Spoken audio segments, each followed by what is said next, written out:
All right, guys, what's going on? Welcome back to the Everything College Football Podcast. Today, we're going to be breaking down Week 10 in college football. First glance at the schedule, it was kind of weak. You looked over it a couple of times, and it's not so much anymore. It's just how college football is. There's always great matchups going on, regardless if it's Cupcake Saturday or what. We're going to start at the 12 p.m. slate, work our way to the mid-afternoon, and then late at night. Kicking things off, Ohio State and Nebraska. The Buckeyes' offense, they're as powerful as ever. They lead the nation in scoring offense. C.J. Stroud, he's really come on here the last couple of weeks. Travion Henderson, he's had a touchdown in every single game this year. They face a defense in Nebraska that's been playing very good this year. The pass rush, it's better. It's still not really a strength for Nebraska, but this front seven's no joke. I think Garrett Nelson, Damian Daniels, Ben Stilley, they've all been playing exceptional football. Luke Reimer, from his inside linebacker position, he's playing very good in year one as a starter. They've been very good against the run. They've only given up 200-plus yards rushing once this season, 20.3 points per game allowed this year. They give up big plays on occasion in the running game. Overall, they've really been sniffing it out pretty well, though. I think the vertical offense for Nebraska, the misdirection, could pose a big threat to Ohio State. We'll see how they handle this. Because, their defense making good strides, but it's still not really there to what you want it to be.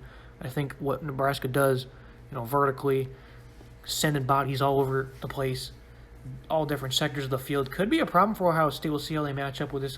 I like their defensive line. If I scale Garrett, Tyreek Smith, Zach Harrison, they're pretty deep on that sector of their defense.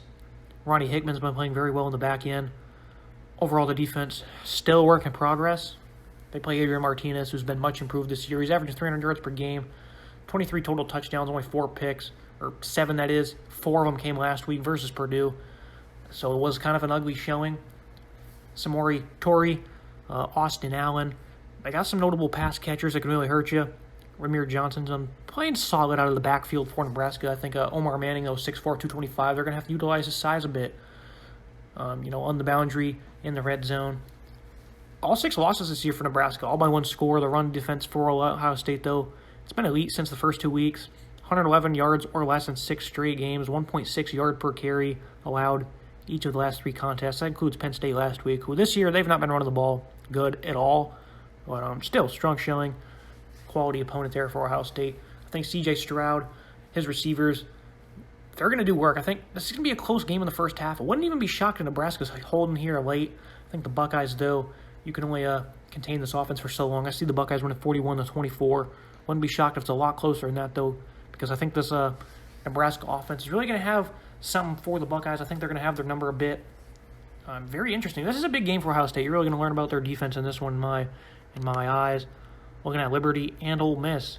Hugh Freeze makes his return to Oxford after not so pretty ending to his tenure there. He's got quarterback Malik Willis, 30 touchdowns, nearly 300 yards per game in his own right. He's really good with his legs, as good as anybody in the open field. Their running game, though, is kind of taking a hit this year. Not as effective as it was a year ago. Joshua Mack, TJ Green, they get carries evenly, but they've not been as strong as they were a season ago. I like the playmakers they have outside. Demario Douglas, C.J. Daniels, they're both big-time playmakers. For Liberty, their defense, it's a good unit, 17.8 points per game. Quality of opponent, though, not exactly great. They play hard and tough. They did this last year. Trayshawn Clark, Kendi Charles on the defensive line. They got some good players. I think Juwan Scruggs, though, is going to be a guy to really watch.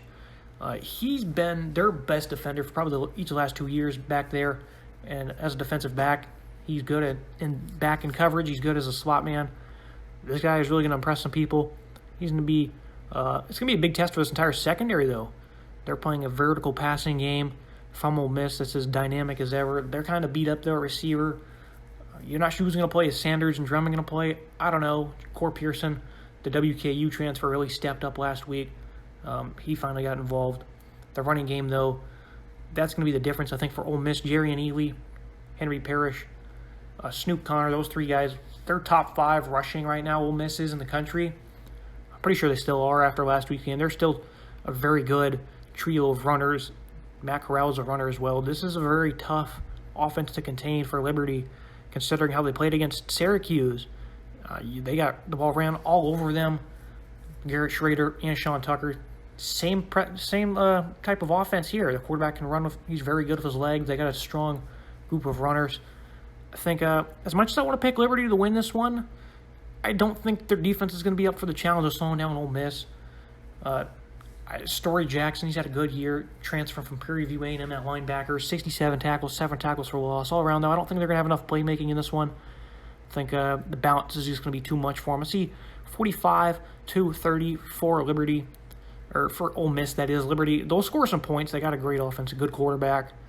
I just think Sam Williams is going to make some plays off the edge. Chance Campbell, he's going to be in there as well. Ole Miss defense, nothing to lick your chops about. So I think Liberty's going to score some points. I think Ole Miss, though, they're not going to lose this game. Their offense will not be slowed down by the Flames.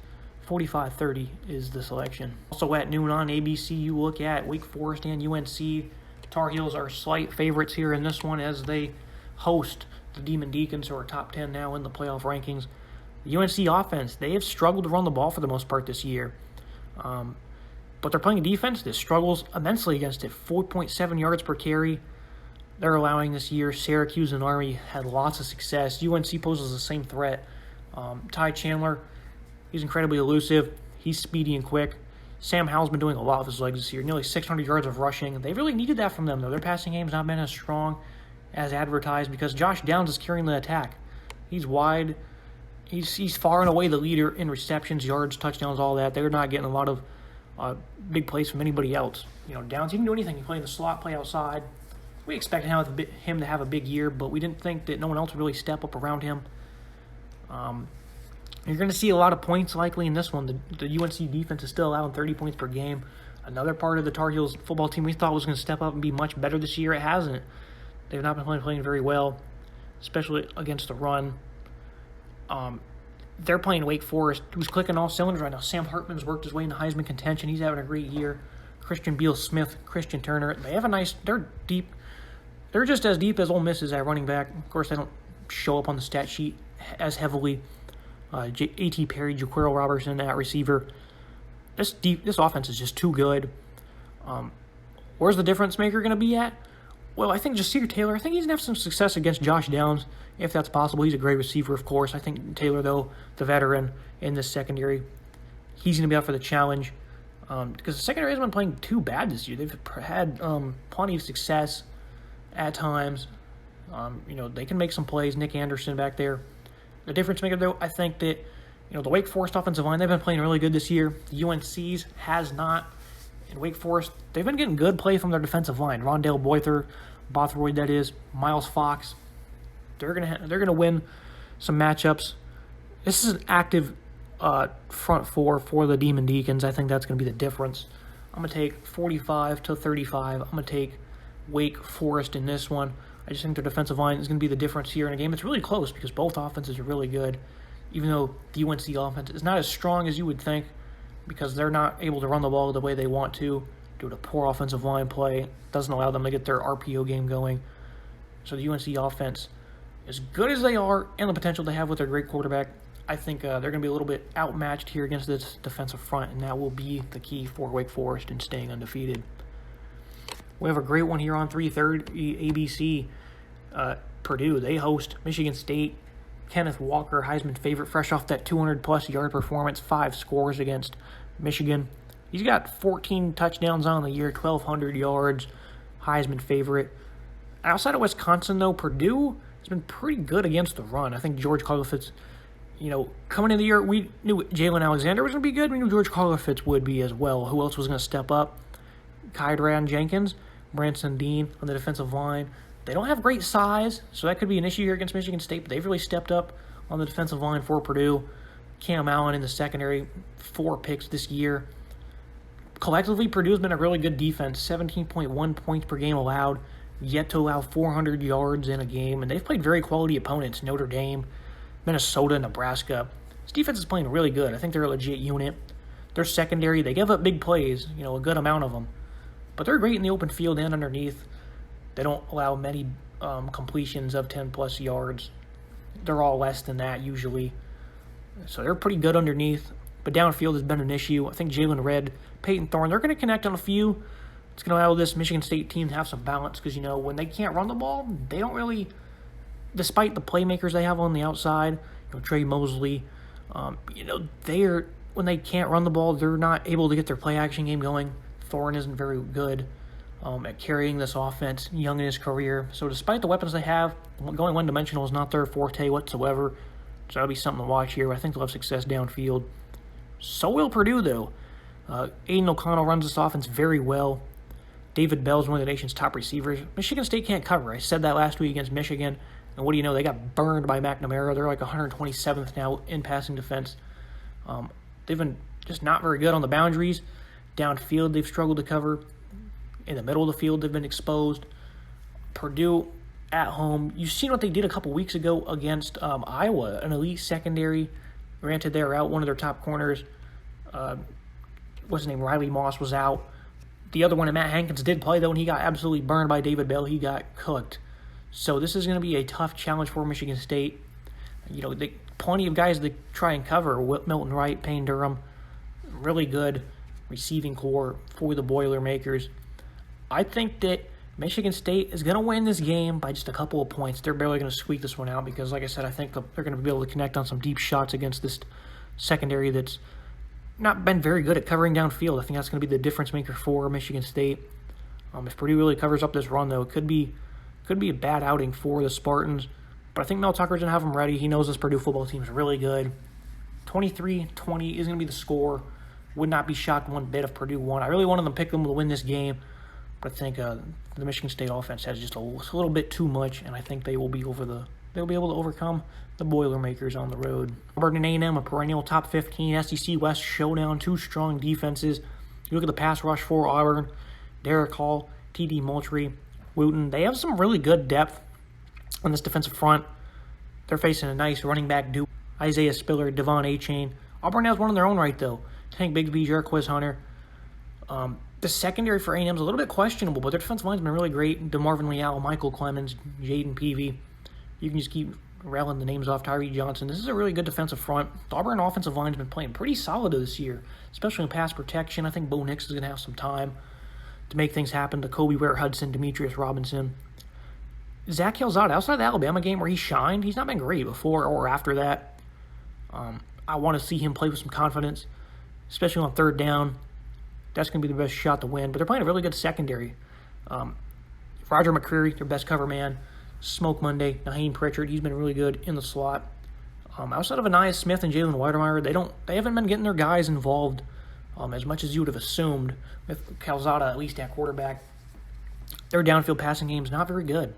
And Auburn, well, guess what? They cover downfield plays is better than anybody. Ole Miss had some fair share of success. But the red zone defense this year, only a 50% touchdown rate allowed in the red zone for the Tigers. I think Bo Nix is going to come on the road. I think he's been playing a good game. He's been making good progress under under Mike Bobo, that is. Still some negative tendencies, but he's not forcing as much. He's not turning it over as much. He's getting out the pocket, making plays. I think it's going to be a hard-fought defensive game. I'm going to take the Tigers 21-17, though. I just think there's a chance that Auburn gets beat downfield, and if A&M can turn their weakness into a strength against Auburn, then they'll probably win this game. I don't see it happen. I see the Tigers coming on the road. They've been playing really good as of late, especially on defense. Zacoby McClain at linebacker. He's going to have these guys amped up. I think this front seven is going to play a very good game. I think they're going to squeak out a close one in Kyle Field. Oregon and Washington highlight the primetime game on ABC. Trap game for the Ducks? Maybe so. Washington, number one ranked pass defense. Only 2+ plays of 30 yards or more allowed this season. As expected, the secondary is playing great. Trey McDuffie showing why he's going to be a first-rounder next year. Kyler Gordon, as athletic as they come. Brandon Radley-Hiles really finding himself a home here in Seattle after an up-and-down tenure at Oklahoma. Other than that, though, this defense has kind of been all over the place. The pass rush has not been great. Ryan Bowman has been disappointing. Jackson Sermon and, Ulafashio at linebacker. They've been cleaning up good as tacklers, but overall, this defense has struggled to defend the run. They gave up 200+ in 3 straight games to the Pac-12 opponents. Last week, they played pretty well against Stanford, but they had 4 sacks too, so they played one of their better games of the year. It's too much to bank on, though, against the Ducks here. I really like this running game that they have of Anthony Brown, Troy Dye. You'll see Brian Cardwell, Seven McGee gets some touches because they're still trying to find that number 2 in the running game after Verdell went down. Joe Moorhead getting back. They're starting to click a little bit. I think Oregon, though, the best thing for them is this defense is playing an offense that's not been very good all year. They can't run the ball despite having, the 3 capable running backs. Richard Newton as the starter. Offensive line is massive. These guys are strong. They've been disappointing in their own right this year, but can't be overlooked. Jackson Kirkland, a big opportunity for him to shine against Kayvon Thibodeau. Terrell Bynum, K-Dot, they're only real notable pass catchers. They've had a big problem being effective with the passing game with Dylan Morris. Just depth injuries and overall, kind of shaky play from the quarterback have been – it's a combination of everything on this offense, really, and why they're not very good. K-Dot, though not having the season as expected, he's still plenty capable. He can tear you up in the middle of the field. He can get down the seam and make plays. I think Oregon, though, they're going to control possession here in the field possession battle. I think they're going to have plenty of success running the ball. This defense, if they keep everything in front of them, don't get beat deep, I think they're going to have plenty of success. Kayvon Thibodeau, I'm very interested to see how he plays against Kirkland or, on the other side of the ball, because this is a pretty solid offensive line, talent and size-wise. I think Verone McKinley, Michael Wright, they're not going to have many tests. They're certainly going to win their matchups, I think, in the secondary. Oregon, trap game, yes, but I think they're going to win this one 28-10. I just don't think the Huskies' offense will be able to keep pace here in this one. Looking at UTSA and UTEP, a very underrated matchup. Both these teams playing very well this year. UTSA undefeated 8-0. UTEP, their defense. Back early in the year, I was impressed. I previewed that Boise State game they were in. I was like, well, this is the game we're going to find out how good they are because they started off the year hot. Well, they got hammered. So I assumed, well, the forecast for the rest of the year, they're not going to be good. Well, they've been exceptional since. LA Tech and FAU the last 2 weeks. 2 pretty good offenses. They held them in check. They lost that game to FAU, but they held LA Tech and Austin Kendall to 3 points, So they're playing very well. I like what they got on the defensive line. Jadrian Taylor, Praise, Amalawuli, Keenan Stewart, a very good defensive line, 131 yards on the ground last week. It's the most they've allowed versus the run all year. Two really good run defenses in this ball game. They're playing a very tough offense, though. The passing games really took some big strides this year with Frank Harris. He's efficient, not turning it over. Zachary Franklin, Josiah Cephas. Both teams have really good wide receiver duos in this ball game. You can't say the same for Gavin Hardison, though. He's not been efficient. He's turning the ball over. 9 picks to 10 scores. Justin Garrett, Jacob Cowlings, that's the duo for them. They're really good. The UTSA defense, so Clarence Hicks, he's good off the edge. Tremaine Bell on the defensive line. They really sniff out the run as well as anybody. 3rd in FBS, 79 yards per game allowed. The secondary, on the other hand, though, they've been pretty brutal. I think that the UTSA offense is going to be too much here. Their secondary has been really gassed, and I think this duo of Cowlings and Garrett, they're going to have some success. Hardison, though, I think he's going to make far too many mistakes. They're capable of winning the game as one-dimensional. UTEP, that is, especially being at home. I think UTSA, Jeff Traylor, that is, they got something really cooking this year. I don't see him falling in this game. I really like the balance they have on offense. I think that's going to be the overall difference maker. But I think we could be in for a good one here. I think UTEP, they will. I think it's a 9-point spread. I think they'll cover. I think 41-36 is a reasonable score. I think UTEP will be able to keep pace. But I wouldn't be shocked if UTSA just blew them out the water here because this is a really good ball team at this moment in time. Looking at some other notable games through the entire slate. SMU and Memphis could see a lot of points here. If Seth Hennigan gets the start for Memphis, I'll take the Tigers in that one. The SMU defense is not really that great. Their offense, though, they have a great balance. Rasheed Rice, Danny Gray at receiver, Tanner Mordecai having a great year. Calvin Austin, though, he's much better. And that's saying a lot because those are really good pass catchers for the Mustangs. Calvin Austin, though, is one of the nation's top. Very underrated. Illinois and Minnesota is one to watch. Illinois is playing better ball over the last couple of weeks. They could probably match up with Minnesota physically here. The Golden Gophers, they're playing really good in all assets of the game. Since losing, they lost to Bowling Green. They've been playing much better since. Some 3:30 games to watch, though. Baylor going on the road. TCU, Gary Patterson's first game. He won't be on the sidelines for the first time in, 20-plus years for the Horned Frogs. Baylor, I like what they got going on defense. Their offense has really been the shocking point for me, though. Gary Bohannon playing well. They got balance of Abraham Smith, Tristan Ebner running the ball. I'll take Baylor in that game. West Virginia coming off a big win over Iowa State. They host Oklahoma State. I like the Cowboys' defense. The slow down Jared Duggy and LD Buddy Brown. I like Oklahoma State there, but potential trap games in the Big 12, so look out for that. But I'll take the 2 ranked teams in those contests.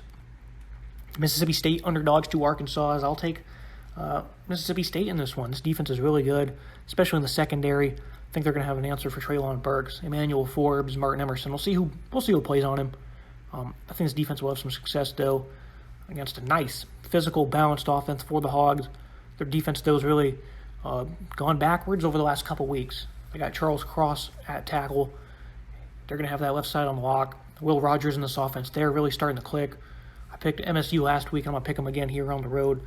I think this team's a little disrespected with how good they've played this year, so I'll take the Bulldogs in that one. Texas at Iowa State. Texas 3 in a row. To really good football teams they've lost, blowing second-half leads. I think Iowa State, Texas, they've really struggled to defend the run this year. Breece Hall, I think he's going to have a good day. Not a field day. I don't think he'll have 250-plus or anything. They're going to have a very good conservative day on offense. It'll be interesting to see how their defense plays. After a bad game against West Virginia, they're going to shore things up. Matt Campbell, these guys are really good on defense. They're very disciplined, too. I think Mike Rose, Will McDonald, some of these veterans are going to have them clicking. Anthony Johnson. They're going to turn things around. I think they're going to win this game here at home. Being in names is the difference for them. That's going to wrap everything up for today's episode, guys. Make sure you like, subscribe, comment the winners below on who you think is going to take care of business on Saturday, and see you next time.